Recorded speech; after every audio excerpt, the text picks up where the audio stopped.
I'm Craig Kenneth, a relationship coach and a psychotherapist. Every relationship is different and every breakup is different. Work with me and you'll get professional help on your situation.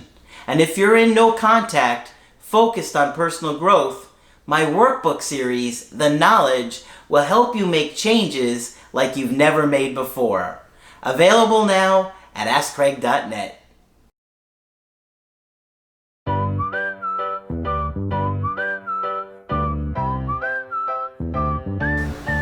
Hi there, I'm Coach Craig Kenneth. I'm Coach Margaret. And today we're going to be talking about your ex isn't as happy as they appear. Social media is an act. Oh, okay.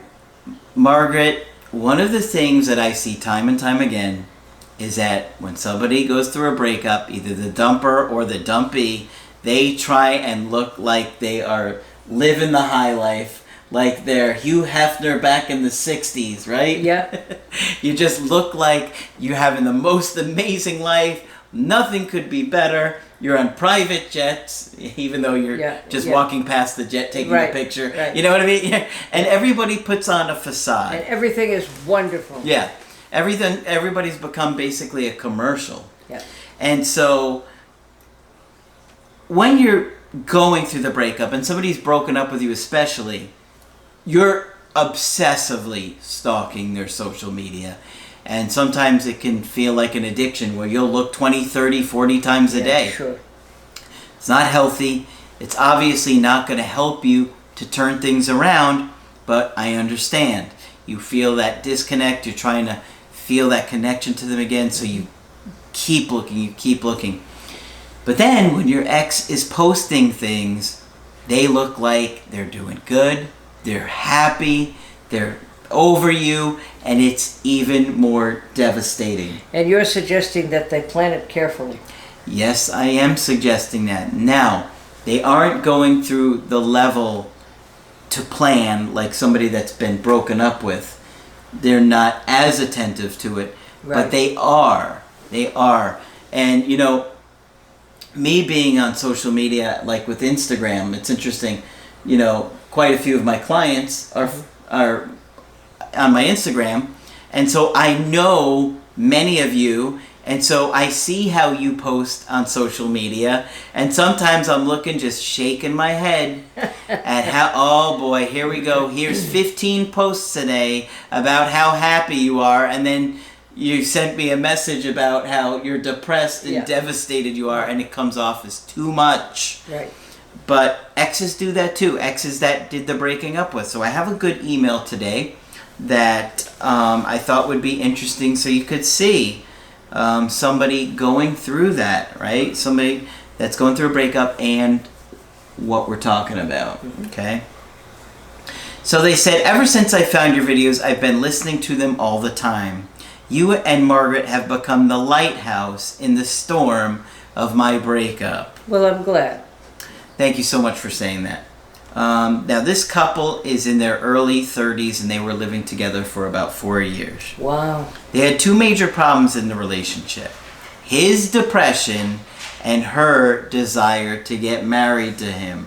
And this was an email coaching, so as soon as I read that, my mind is going a million different ways and I'm thinking, oh boy, we got two big issues here. Oh, yeah. Okay, so he is in London now, and she is in another country, okay? The reason for the breakup is because during a vacation where they were back home, she gave him an ultimatum. Either you marry me, or I won't go back to London with you. That's a pretty major ultimatum. It is a major ultimatum. Did she want him to marry her on the spot, or were they going to plan it? Well, she wanted a yes on the spot. It sounded like she wanted a ring on the spot, yeah, right? Yeah. But that is definitely not a decision you want to try and force somebody into. They're going to say no, okay? They're not going to marry you if you give somebody an ultimatum like that, and even if they do, it's not going to be a healthy relationship, right? You can't put that kind of pressure on somebody like that. She goes on to say, Patrick is a beautiful avoidant. All the I time. like that. A beautiful I avoidant. know. I thought it was funny too. All the time into our relationships, I used to be afraid of bringing up the topic of marriage, because every time that happened, he either ran away into another room or acted very busy. Did this give you a clue? 3 months ago, we were on vacation. I went to see my parents, and Patrick got anxious and came after me. So he probably sensed something was wrong and followed her, right? My doctors told me that after a year in London, I was physically and mentally exhausted. And I told Patrick that I would go back to London only if he married me. It's not going to be Would that good. keep her from being fatigued? Maybe she was exhausted because he wouldn't commit to the marriage or commit to a marriage. And that was making her more and more anxious. To my face, he told me that he would. And then went to the airport. After 2 days of radio silence, there came the text. Patrick texted me that he had been crying for the past 48 hours. That he had been overwhelmed and he couldn't handle it anymore. In other words, the pressure to marry her. He said that he thought I was a different person, but I turned out to be a manipulator, which I think her anxiety caused her to become that way. Yes, because an ultimatum is actually a manipulation. Yeah. He said he would talk to me later when the pain was not so overwhelming. For the next few months, I made several textbook mistakes. Have written a creative short story for him. The situation slightly changed when 3 weeks ago I started doing your workbooks. Well, that's always nice to hear. Very good. Yeah. When I stopped chasing Patrick, the tone of his short text messages changed. On our anniversary last week, he sent a reminder of the anniversary. Then he informed me that he wrote a tech-oriented article, which sounds like an indirect, direct approach Sure. to me. I want to tell you about my article. It's an excuse, right? Last Sunday, he said that the short story I sent him was magical and sad, just as I was.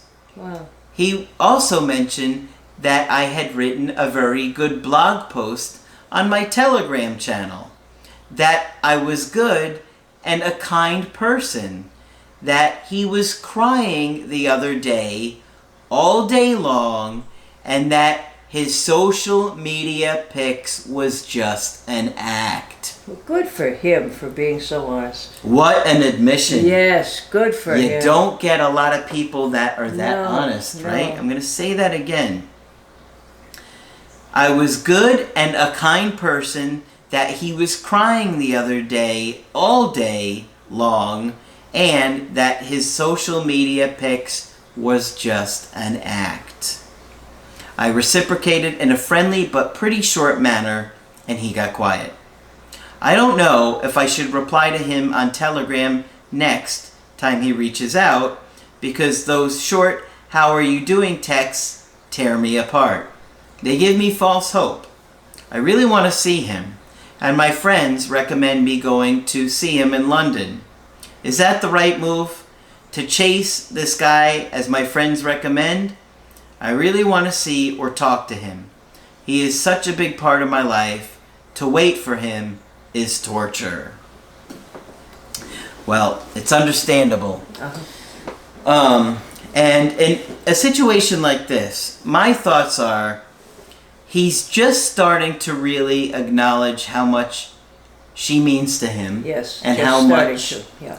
he misses her. And that's a good first sign, really. Yep. However, to rush over there right now when he's barely put in any effort would mean he's not really getting back invested in the situation. And he'll be overwhelmed all over again, I think.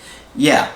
I think in this situation what she needs to do is let him keep reaching out as he misses her. Yes, it's hard to wait, and no, nobody wants to do it, but it gives you more opportunity to really work on yourself and grow and work through that anxiety that you have, because you caused a lot of stress and strain on this relationship by wanting a marriage when he wasn't ready to give it. Right. Right? And clearly couldn't handle even the discussion. Yeah. So, if I'm in this position, I'm letting him reach out. I'm letting him open up about what's going on. Tell her how he feels about her. Listen. Try and have honest communication in a way that's definitely not overwhelming. I would want him to say, I want to see you, to come visit me, right. because that means he's had enough time to really to process things, and to be looking forward to seeing her, yeah. as opposed to her just showing up and overwhelming him. Right. That's a bad idea. Because I think if you just go over there and chase him, he's going to run away. He's going to shut down. And if you give him another ultimatum, that'll be it. Yeah, absolutely.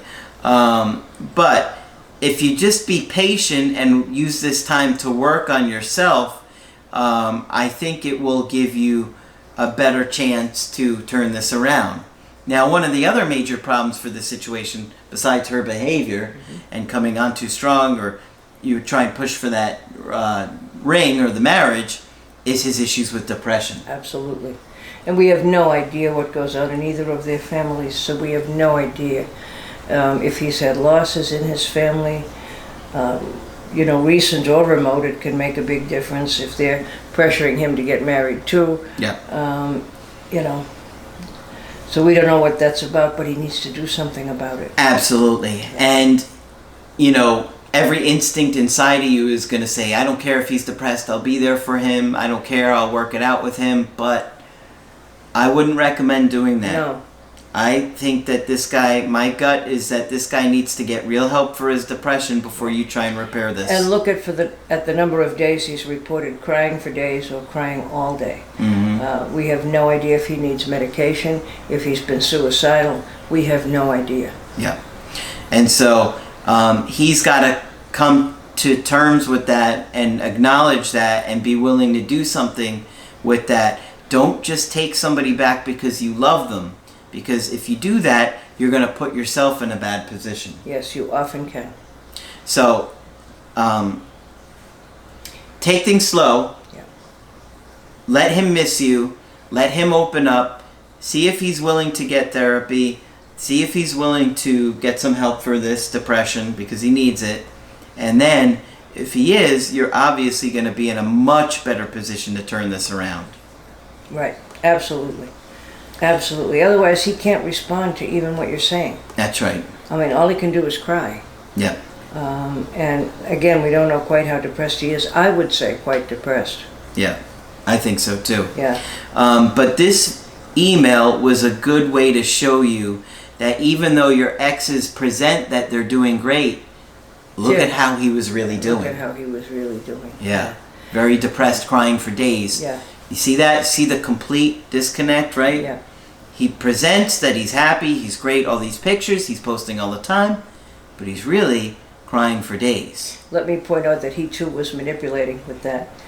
Yeah. That's a very good point, We Margaret. point that out. But depression is always to be taken seriously. Yeah. Always. Yep, absolutely. So think about that before you proceed. Of course, if you want to get our help personally, just go to my website, askcraig.net. Sign up for the coaching option that works best for you. I do email coaching and I do Skype. Margaret is available for Skype coaching. Absolutely. Sign up with me if you are so inclined. I'll be happy to talk with you. Just click on Margaret on the top of the website to sign up with her. Remember to subscribe to the channel, and we are podcasting on iTunes, Spotify, and all the podcast platforms that are out there. But that's it for this video. I'm Coach Craig Kenneth. I'm Coach Margaret. And we will talk with you soon.